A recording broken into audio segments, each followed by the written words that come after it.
শরীফ ওসমান হাদি নামে বাংলাদেশের এক তরুণ, এক উদ্যমী প্রাণোচ্ছল এক যুবক, যে উচ্চ কণ্ঠে জাতির মুক্তির কথা বলে, যে মুসলমানদের উপর অন্যায় এবং অবিচার বেইনসাফির বিরুদ্ধে কথা বলতো, তাকে দিনে দুপুরে গুলি করে হত্যা করার পায়তারা চালানো হয়েছে। এরকম ঘটনা একটার পর একটা ঘটতেছে, কিন্তু প্রতিকারের কোনো ব্যবস্থা নাই। প্রতিকারের ব্যবস্থা নাই। একজনের পর একজন গুলি করে হত্যা করবে, টার্গেট করে কিলিং করবে, কিন্তু এই সমাজ, এই রাষ্ট্র, এই সরকার ব্যবস্থা এই সকল হত্যাকারীদের হাত থেকে দেশের সাধারণ মানুষের জানমালের নিরাপত্তা দেওয়ার কোনো ব্যবস্থাই করতে পারতেছে না। কারণ কি? কারণ একটাই, এই সমাজ ব্যবস্থা গুণে ধরা সমাজ ব্যবস্থা, এই রাষ্ট্র ব্যবস্থা গুণে ধরা রাষ্ট্র ব্যবস্থা, এই বিচার ব্যবস্থা গুণে ধরা বিচার ব্যবস্থা, এই শাসন ব্যবস্থা গুণে ধরা শাসন ব্যবস্থা, এই শাসন, এই বিচার, এই রাষ্ট্র ব্যবস্থা গুণে ধরা এই ব্যবস্থাকে ভেঙে চুরে চুরমার করে দাও, আর কোরআনের শাসন ব্যবস্থা কায়েম করো।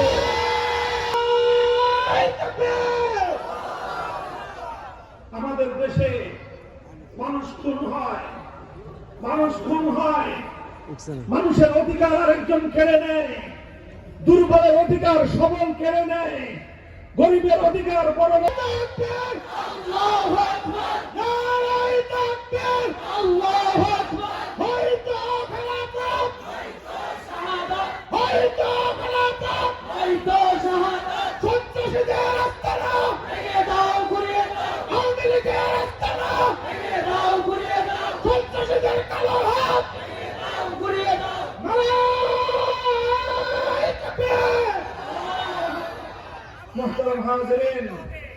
মোহতারাম হাজিরিন,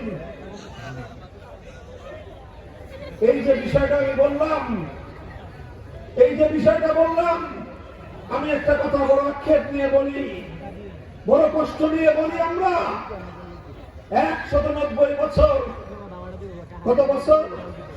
1757 সাল থেকে 1947 সাল, 190 বছর পর্যন্ত আমাদের পূর্বপুরুষরা লড়াই করেছে মুক্তির জন্য, স্বাধীনতার জন্য, আজাদির জন্য।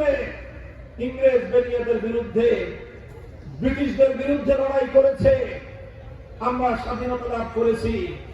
24 বছর লড়াই করেছে পশ্চিম পাকিস্তানি খান পাঠানদের বিরুদ্ধে, যুদ্ধে জয় অর্জন করেছি। এরপরে আরো 55 বছর স্বদেশী শাসকদের দ্বারা এই দেশের মানুষ নিপীড়নের শিকার হয়েছে, বৈষম্যের শিকার হয়েছে, অন্যায়ের শিকার হয়েছে। আজও পর্যন্ত প্রতিবিধানের কোনো ব্যবস্থা নাই। 270 বছর চলছে, 270 বছর চলছে বঞ্চনার, 270 বছর চলছে অন্যায় অবিচারের, 270 বছর চলছে বৈষম্য এবং জুলুমতন্ত্রের। মুক্তির ব্যবস্থা নাই। আমরা স্বাধীনতার গান গাই, আমরা স্বাধীনতা নিয়ে গর্ব করি। হ্যাঁ, স্বাধীনতা আমরা পেয়েছি, পতাকার স্বাধীনতা পেয়েছি, মানচিত্রের স্বাধীনতা পেয়েছি। একটা মানচিত্র পেয়েছি, যে মানচিত্রটা স্বাধীন, আরেকটা পতাকা পেয়েছি, যে পতাকাটা স্বাধীন। স্বাধীন মানচিত্র হয়েছে, পতাকা স্বাধীন হয়েছে, এই জাতি আজও স্বাধীন হয় না। বলবেন জাতি স্বাধীন হয় নাই কেন? বলবো জাতি স্বাধীন হবে কিভাবে? এই জাতির বিচার ব্যবস্থা, আদালতে যান, সেই লোয়ার কোর্ট থেকে নিয়ে হাইকোর্ট পর্যন্ত প্রতিটি বিচারালয় সেই পরিচালিত হয় এখনো যে আইনের দ্বারা ব্রিটিশ প্রবর্তিত গোলামীর বিচার ব্যবস্থা দিয়ে তোমার আদালত পরিচালিত হয়। পার্লামেন্ট থেকে নিয়ে শুরু করে সচিবালয় পর্যন্ত গোটা প্রশাসন যন্ত্র পরিচালিত হয় ব্রিটিশ প্রবর্তিত গোলামীর শাসন ব্যবস্থার দ্বারা। তোমার শিক্ষা ব্যবস্থা, স্কুল থেকে নিয়ে ইউনিভার্সিটি পর্যন্ত গোটা দেশের জাতীয় শিক্ষা ব্যবস্থা পরিচালিত হয় সেই ব্রিটিশ প্রবর্তিত শিক্ষা ব্যবস্থার আলোকে। অর্থ ব্যবস্থা পরিচালিত হয় পশ্চিমা ইহুদি খ্রিস্টানদের বানানো পুঁজিবাদী অর্থ ব্যবস্থার মাধ্যমে। হে জাতি, যেই দেশের যে জাতির বিচার ব্যবস্থা পরিচালিত হয় গোলামীর আইনের দ্বারা, যে জাতির শাসন ব্যবস্থা পরিচালিত হয় গোলামীর শাসন ব্যবস্থার দ্বারা, যে জাতির শিক্ষা কার্যক্রম পরিচালিত হয় গোলামীর শিক্ষা ব্যবস্থার দ্বারা, যে জাতির অর্থনীতি পরিচালিত হয় গোলামীর অর্থ ব্যবস্থা দ্বারা, সেই জাতির স্বাধীনতার দাবি করতে পারে কিন্তু প্রকৃত স্বাধীন হতে পারে না। এই জন্য আমরা জাতিকে সোচ্চার করতে চাই, সচেতন করতে চাই। এক পয়গাম গোটা বাংলার প্রতিটি প্রত্যন্ত অঞ্চলে আজ এই পয়গাম আমরা ছড়িয়ে দিতে এসেছি। হে আমার জাতি, ওঠো, জাগো, হাত মুষ্টিবদ্ধ করো, জাগরণের আওয়াজ তোলো, গোলামীর সকল জিন্দির ছিন্ন করে মুক্ত এবং স্বাধীন শাসনের বিচার ব্যবস্থা কায়েম করতে চাই।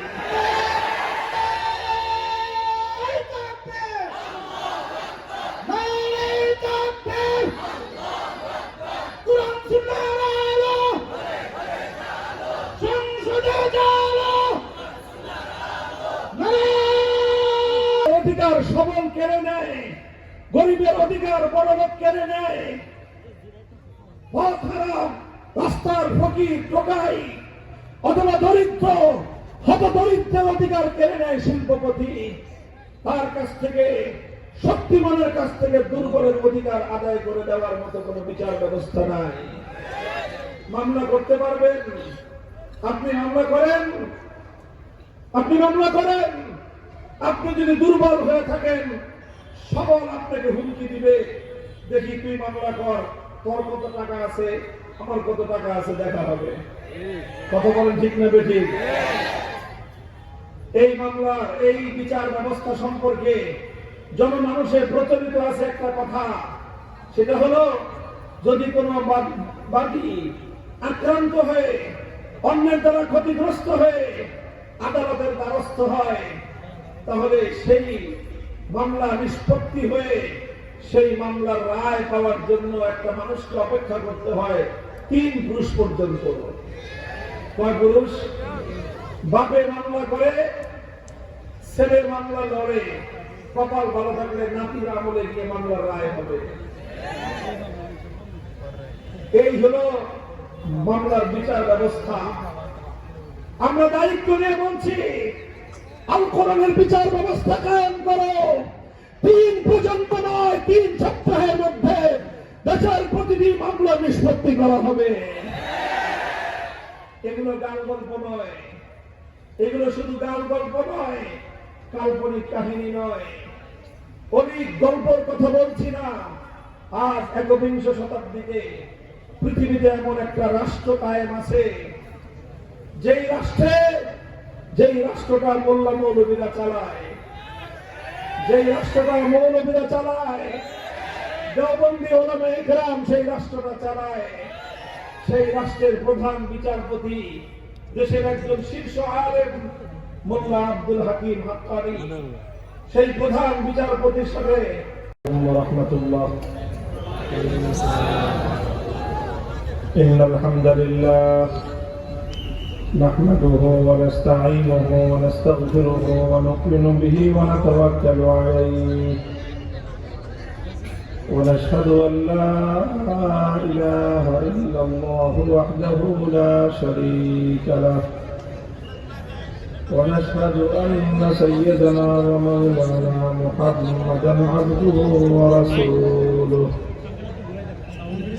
صلى الله تعالى عليه وعلى آله وأصحابه وبارك وسلم تسليما كثيرا.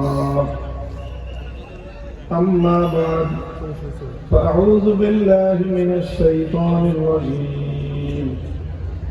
بسم الله الرحمن الرحيم. الذين إن مكناهم في الأرض أقاموا الصلاة وآتوا الزكاة وأمروا بالمعروف ونهوا عن المنكر ولله عاقبة الأمور. بارك الله لنا ولكم في القرآن العظيم ونفعنا وإياكم بالآيات والذكر الحكيم. اللهم صل على محمد وعلى آل محمد كما صليت على إبراهيم وعلى آل إبراهيم إنك حميد مجيد. اللهم بارك على محمد وعلى آل محمد كما باركت على إبراهيم وعلى آل إبراهيم إنك حميد مجيد. محترم حضرات علماء کرام, সম্মানিত বয়োজ্যেষ্ঠ মুরব্বী সাহেবান, সমবেত ইসলাম প্রিয় কোরআন প্রেমিক নবী প্রেমিক তাওহীদি মুসলমান ভাই ও বন্ধুগণ, পর্দার অন্তরালে বাসাবাড়িতে অবস্থানরত সম্মানিত মা ও বোনেরা, জামিয়া সিরাজিয়া দারুল উলুম ভাদুঘর মাদ্রাসার আজিমুশান বার্ষিক মাহফিলের 3 দিন ব্যাপী মাহফিলের সর্বশেষ দিবসে আল্লাহ আমাদেরকে এখনো এখানে মিলিত রেখেছেন। উলামায়ে কেরামের কাছ থেকে মূল্যবান আলোচনা শোনার তৌফিক দিয়েছেন। রব্বে করিমের বড়ই মেহেরবানি। এই জন্য আল্লাহ পাক রব্বুল আলামিনের দরবারে কালিমাতুশ শুকরের হাদিয়া পেশ করি আলহামদুলিল্লাহ। বন্ধুগণ, অনেক রাত হয়েছে এবং আপনারাও দেশের বরেণ্য আলেম ওলামাদের কাছ থেকে 3 দিন ধরে আলোচনা শুনতেছেন। সর্বশেষ পর্যায়ে দীর্ঘ আলোচনা করার মতো এখন আর প্রয়োজন নেই, আর আমারও এই মুহূর্তে সার্বিক বিবেচনায় লম্বা আলোচনা করার উপযুক্ততা নেই। আওয়াজ এরকম হচ্ছে কেন? খালি সাউন্ড বক্সের আর হর্ন নেই, হ্যাঁ, হর্নের আওয়াজ দেয়। তো আমি আপনাদের সম্মুখে পবিত্র কোরআনে কারীমের সূরাতুল হজ্জের 41 নম্বর আয়াতখানা তেলাওয়াত করেছি। এই আয়াতকে সামনে রেখে আমাদের বর্তমান সময়ের জাতীয় জীবনের প্রেক্ষাপটে আমাদের করণীয় বিষয়ে 2-4টি কথা আমি আপনাদের সম্মুখে আরজ করতে চাই। মুহতারাম হাজিরিন, আমার তেলাওয়াতকৃত আয়াতের মধ্যে আল্লাহ পাক রব্বুল আলামিন মুমিন মুসলমানদের একটি বৈশিষ্ট্যের সম্পর্কে আলোচনা করেছেন, একটি বৈশিষ্ট্যের কথা উল্লেখ করেছেন। কোরআনে কারীমের বিভিন্ন জায়গায় ঈমানদারদের অনেক সিফাত, অনেক গুণাবলী, অনেক বৈশিষ্ট্য আল্লাহ আলোচনা করেছেন। এক এক জায়গায় এক এক ধরনের বৈশিষ্ট্য আলোচনা করেছেন। আমি যে আয়াত তেলাওয়াত করেছি এটাও মুমিনের একটা বিশেষ অবস্থার প্রেক্ষিতে আল্লাহ পাক রব্বুল আলামিন মুমিনের কিছু বৈশিষ্ট্য উল্লেখ করেছেন। আল্লাহ বলেন যে আল্লাযীনা ইম্মাক্কান্নাহুম ফিল আরদ, আমি যদি, আল্লাহ বলতেছেন যে আমি যদি মুমিনদেরকে পৃথিবীতে ক্ষমতা প্রদান করি, মুমিনদেরকে যদি আমি ক্ষমতা দেই, তখন ঈমানদারগণ সেই ক্ষমতা পেয়ে তারা কি করবে? তারা ক্ষমতাসীন হয়ে করবেটা কি? আল্লাহ পাক রব্বুল আলামিন মুমিনদের এই বৈশিষ্ট্যের কথাই উল্লেখ করেছেন যে মুমিনগণ ক্ষমতাসীন হলে কি করে, ক্ষমতা পেলে তারা কি করে। আল্লাহ পাক রব্বুল আলামিন কোরআনের এই আয়াতের মধ্যে সূরাতুল হজ্জের 41 নম্বর আয়াত, এখানে 4টি কাজের কথা আল্লাহ উল্লেখ করেছেন। আল্লাহ বলতেছেন আল্লাযীনা ইম্মাক্কান্নাহুম ফিল আরদি আকামুস সালাতা ওয়া আতাবুজ যাকাতা ওয়া আমারু বিল মা'রুফি ওয়া নাহাউ আনিল মুনকার। যে আমি যদি ঈমানদারদেরকে রাষ্ট্র ক্ষমতা প্রদান করি, তাহলে সর্বপ্রথম তারা সালাত এবং নামাজ কায়েম করবে। 2 নম্বর হলো আতাউজ যাকাত, তারা যাকাত ব্যবস্থা বাস্তবায়ন করবে। 3 নম্বর হলো আমারু বিল মারুফ, ইমানদাররা ক্ষমতা পেলে মানুষকে সৎ কাজের আদেশ জারি করবে। 4 নম্বর কাজ হলো ওয়ানহাউ আনিল মুনকার, ইমানদারগণ ক্ষমতা পেলে তারা সেই ক্ষমতার মাধ্যমে মানুষের উপর অন্যায় নাফরমানির কাজের ব্যাপারে নিষেধাজ্ঞা জারি করবে। এই হলো 4 দফা কর্মসূচি। এটা স্বয়ং আল্লাহ পাক রব্বুল আলামিন নিজেই কোরআনে কারীমের মধ্যে ঘোষণা করেছেন যে ইমানদাররা যদি ক্ষমতা পায় তাহলে সেই ক্ষমতার মাধ্যমে তারা এই কাজগুলো করবে।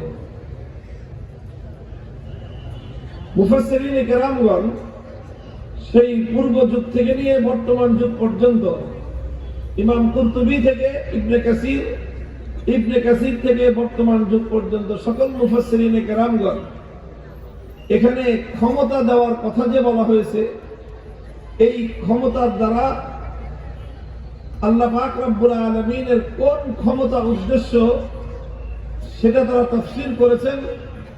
মাক্কান্নাহুম ফিল আরদ আই ইন আ'তাইনাহুমুস সালতাহ ওয়া কাওয়াইনাহুম, আল্লাহ বলেন আমি যদি তাদেরকে রাষ্ট্র ক্ষমতা প্রদান করি। অন্য কোন ক্ষমতার কথা এখানে বলা হয় নাই। যে শাসন ক্ষমতা যদি আল্লাহ মুমিনদের হাতে, মুসলমানদের হাতে যদি আল্লাহ পাক শাসন ক্ষমতা দান করেন, রাষ্ট্র ক্ষমতা যদি তাদেরকে আল্লাহ প্রদান করেন, তাহলে রাষ্ট্র ক্ষমতার মাধ্যমে তারা এই কাজগুলো করবে। 1 নম্বর হলো তারা নামাজ কায়েম করবে। 2 নম্বর হলো তারা যাকাত ব্যবস্থা বাস্তবায়ন করবে। মুহতারাম হাজিরিন, আল্লাহ পাক রব্বুল আলামিন মুমিন এবং মুসলমানরা যখন ক্ষমতাসীন হবে, সেই ইমানদার ক্ষমতাসীনদের অগ্রাধিকারের ভিত্তিতে এই কাজগুলোর কথা উল্লেখ করেছেন। এই দায়িত্বগুলো আল্লাহ নিজে অর্পণ করেছেন। আমাদের মধ্যে সাধারণত একটা ধারণা আছে, ভুল ধারণা। এই ভুল ধারণাটা মুসলমানদের মধ্যে শত শত বছর ধরে ষড়যন্ত্রের মাধ্যমে, চক্রান্তের মাধ্যমে ইহুদি, খ্রিস্টান এবং ইসলাম বিদ্বেষীরা নানা কৌশলে মুসলমানদের মন মগজে এই ধারণাটা এস্টাবলিশ করে দিয়েছে, প্রতিষ্ঠিত করে দিয়েছে। কি ধারণা? মানুষ ধারণা করে সরকারের কাজ হলো শুধু রাস্তাঘাট নির্মাণ করা, সরকারের কাজ হলো ব্রিজ কালভার্ট নির্মাণ করা, সরকারের কাজ হলো জনগণের অর্থনৈতিক উন্নয়ন করা, ইত্যাদি ইত্যাদি। এগুলোই হলো সরকারের কাজ। সরকারের সাথে নামাজের কি সম্পর্ক? সরকারের সাথে যাকাতের কি সম্পর্ক? নামাজ, রোজা, হজ, যাকাত এই জাতীয় ইবাদতের সাথে সরকারের কোন সম্পর্ক আছে, এটা এখন আর মুসলমানরা মনে করে না।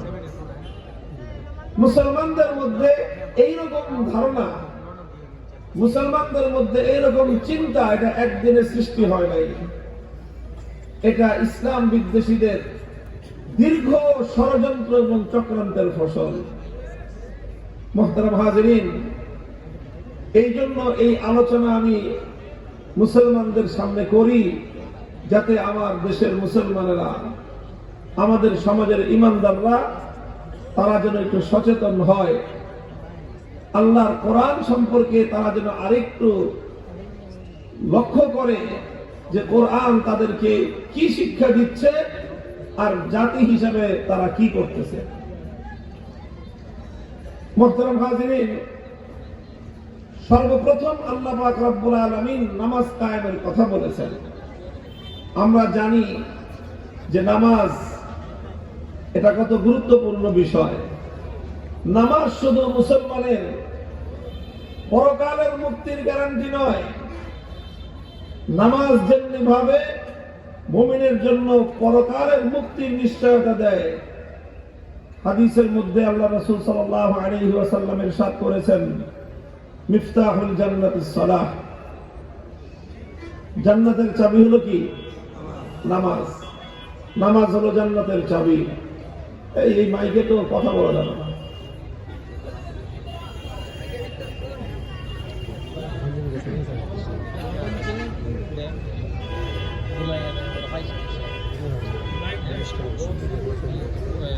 কি অবস্থা? কিরে জীবন থাকবে মেয়ে কথা বলা চলবে। রাসূল আকরাম সাল্লাল্লাহু আলাইহি ওয়াসাল্লাম আরে ফ্যানগুলো সব বন্ধ করলেন কেন? আপনি বসার জন্য গরমে তো থাকা যাচ্ছে।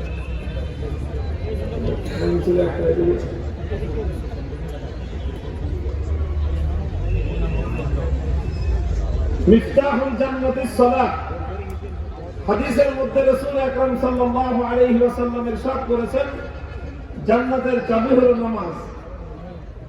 তো নামাজ যেরকম মুমিনের পরকালের মুক্তির নিশ্চয়তা দেয়, নামাজ যেরকম মুমিনের আখিরাতের মুক্তির গ্যারান্টি দেয়, কোরআন এবং হাদিস থেকে, ইতিহাস থেকে আমরা শিক্ষা পাই, যে নামাজ ইমানদারের পরকালের নিশ্চয়তা দেয়, পরকালের মুক্তির গ্যারান্টি দেয়, সেই নামাজ ইমানদারদের ইহকালীন মুক্তি এবং শান্তিরও গ্যারান্টি প্রদান করে।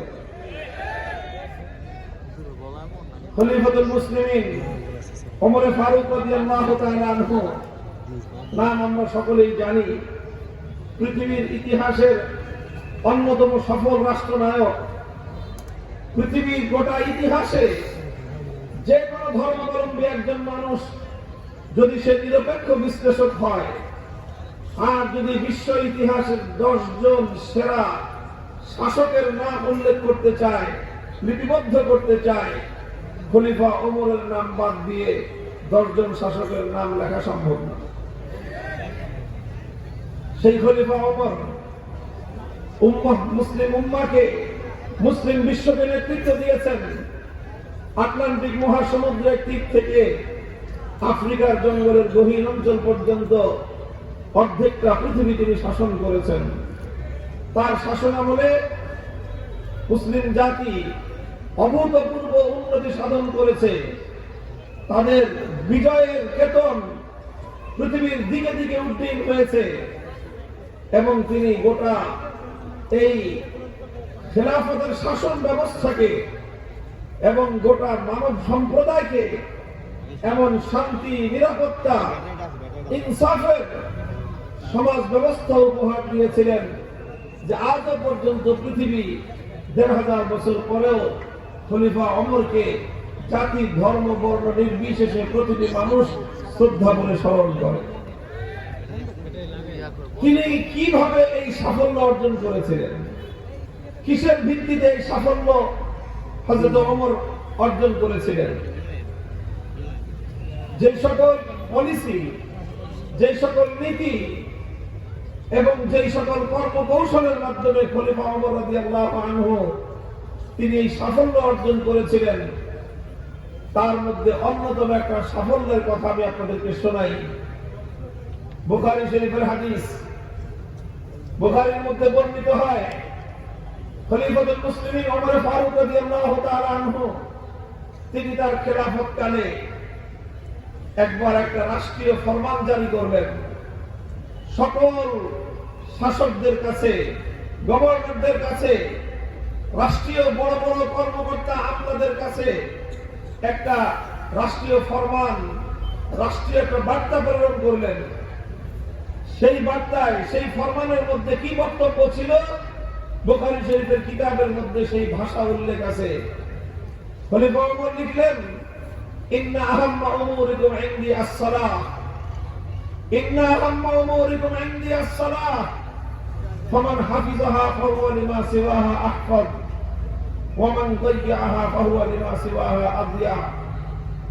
তিনি বললেন যে, হে মুসলিম বিশ্বের গভর্নর, মুসলিম বিশ্বের শাসকগণ, মনে রেখো, শুনে রাখো, আমার দৃষ্টিতে তোমাদের সবচেয়ে গুরুত্বপূর্ণ দায়িত্ব হলো যথাযথভাবে নামাজ কায়েম করা। ফামান হাফিজাহা, যেই শাসক, যেই মন্ত্রী, যেই গভর্নর, যেই সচিব, যেই আমলা যথাযথভাবে নামাজ কায়েম করবে, ফাহুয়া লিমা সিওয়াহা আকফাদু, সে অন্য প্রতিটি দায়িত্ব পালন করবার ক্ষেত্রে আরো বেশি যত্নশীল হবে। তার দ্বারা রাষ্ট্রের, জনগণের যে কোনো দায়িত্ব তাকে অর্পণ করা হলে সে দায়িত্ব সে সুচারুরূপে আঞ্জাম দিবে। ওয়ামান দাইয়াহা ফাহুয়া লিমা সিওয়াহা আদিয়াউ, আর যে নামাজকে নষ্ট করবে, নামাজের প্রতি যত্নশীল হবে না, যেই গভর্নর, যেই কর্মকর্তা, যেই মন্ত্রী মিনিস্টার নামাজের প্রতি যত্নশীল হবে না, বরং সে নামাজকে নষ্ট করবে, ফাহুয়া লিমা সিওয়াহা আদিয়াউ, তাকে যে কোনো দায়িত্ব দেওয়া হোক সে দায়িত্ব তার দ্বারা সুচারুরূপে আঞ্জাম পাবে না, বরং যেখানে দায়িত্ব দেওয়া হোক সেটাকে সে নষ্ট করবে। তাকে যদি ব্রিজ নির্মাণ করবার দায়িত্ব দেওয়া হয়, সে ব্রিজ নির্মাণ করার সময় রডের বদলে বাঁশ দিবে। তাকে যদি রাস্তা নির্মাণের দায়িত্ব দেওয়া হয়, রাস্তার মধ্যে জনগণের অর্থ, রাষ্ট্রীয় অর্থ ব্যয় করে আলকাতরার জায়গায় কেরোসিন তেল ঢালবে, সিমেন্টের বদলে মাটির বস্তা দিবে। এইভাবে গোটা দেশের জনগণের হক নষ্ট করবে, রাষ্ট্রীয় সম্পদের দায়িত্বে খেয়ানত করবে, তার দ্বারা জনগণের হক এবং অধিকার আদায় হওয়া সম্ভব নয়। খলিফাতুল মুসলিমিন ওমর ফারুক রাদিয়াল্লাহু তাআলা আনহু এই জন্য তিনি রাষ্ট্রীয় ফরমান জারি করেছিলেন এবং ওনার সকল রাষ্ট্রীয় দায়িত্বশীলগণ নামাজের ব্যাপারে সর্বাধিক যত্নশীল এবং দায়িত্বশীল ছিলেন। আর এই যত্নের বলেই খলিফাতুল মুসলিমিন ওমর ফারুক রাদিয়াল্লাহু তাআলা আনহু গোটা বিশ্বব্যাপী এইরকম সফল শাসক হিসেবে, খলিফা হিসেবে পৃথিবীর ইতিহাসে স্বর্ণের অক্ষরটিদের নাম লিপিবদ্ধ করে রাখতে পেরেছেন।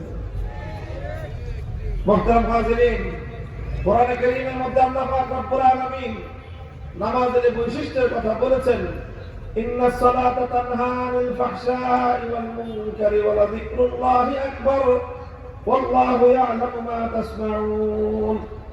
নিশ্চয়ই নামাজ মানুষকে অন্যায় কাজ থেকে বিরত রাখে, নামাজ মানুষকে অশ্লীল কাজ থেকে বিরত রাখে।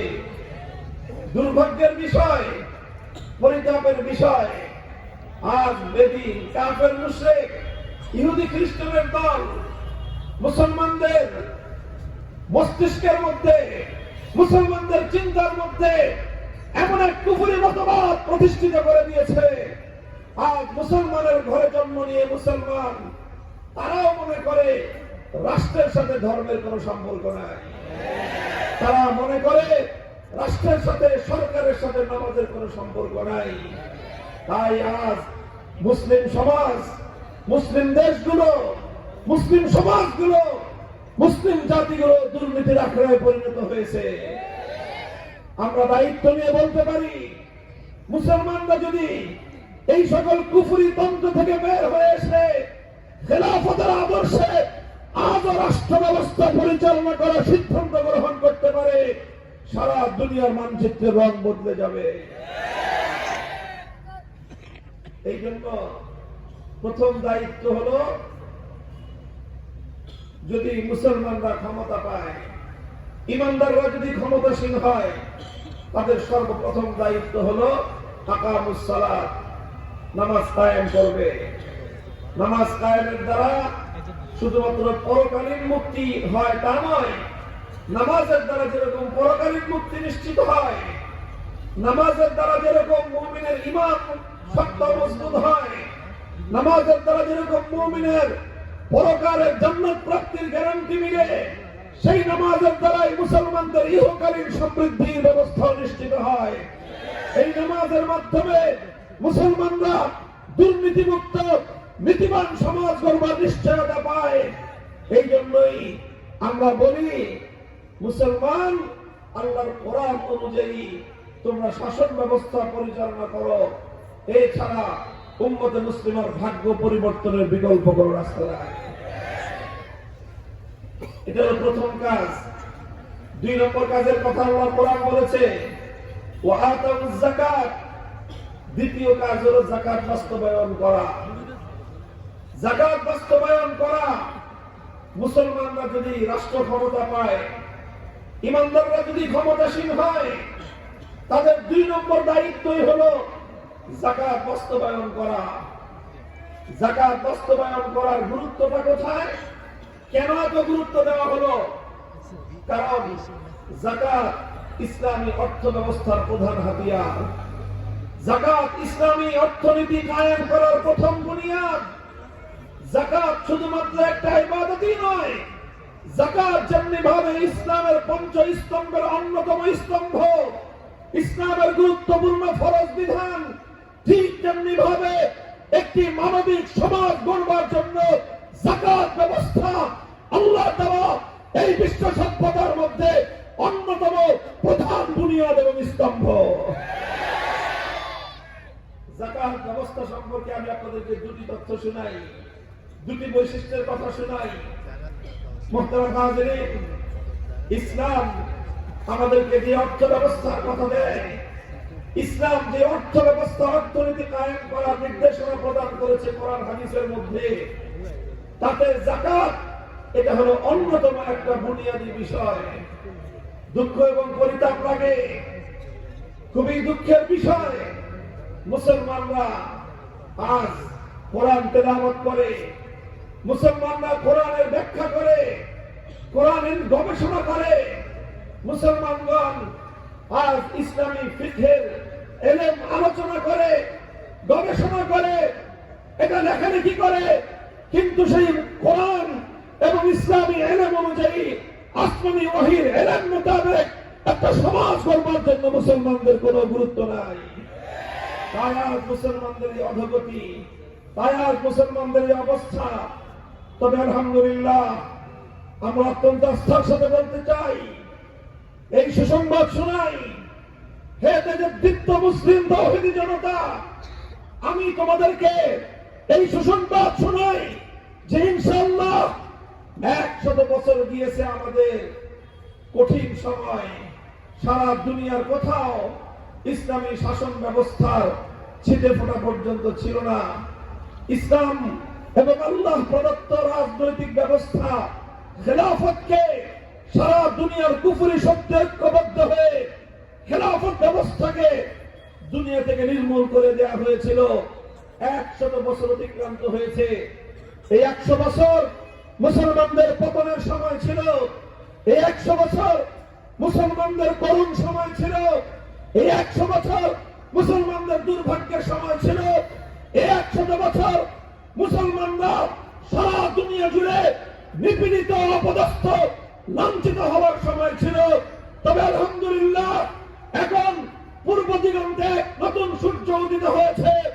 এই সূর্যোদয় মুসলমানদের পতনের দিন, তরান্য মুসলমানদের পতনের দিন সমাপ্ত করে নতুন করে বিশ্বজুড়ে মুসলমানদের বিজয়ের বার্তা প্রদান করছে। ইনশাআল্লাহ মুসলমান এক নতুন সমাজ ব্যবস্থা বিশ্বকে উপহার দেওয়ার জন্য, নতুন বলতে আবার সেই হারানো যুগের ইতিহাসের গৌরবোজ্জ্বল সময়ের সেই সকল ব্যবস্থাপনা নিয়ে আবার উম্মতে মুসলিমা জেগে উঠতে আরম্ভ করেছে। যদি আল্লাহর কোরআন প্রদত্ত এই সকল ব্যবস্থাগুলি সমাজে বাস্তবায়িত হতো, আমি আল্লাহর কসম খেয়ে বলতে পারি, আমার সমাজ, আমার দেশের আজকে এই দুর্গতি হতো না। আজ এই যে ঘটনা একটার পর একটা ঘটতেছে, দুঃখ লাগে, পরিতাপ লাগে, চেয়ে চেয়ে দেখা ছাড়া আর অন্তরে রক্তক্ষরণ হওয়া ছাড়া, চোখে অশ্রু দিয়ে বুক ভাসানো ছাড়া আমাদের কোনো উপায় নাই। গতকাল বাংলাদেশে রাজধানী ঢাকায় দিনের দুপুর 2টা বেলায়, আমরা বলি দিনে দুপুরে, ঠিক দিনে দুপুর বেলাতেই 2:15টার সময় রাজধানী ঢাকায়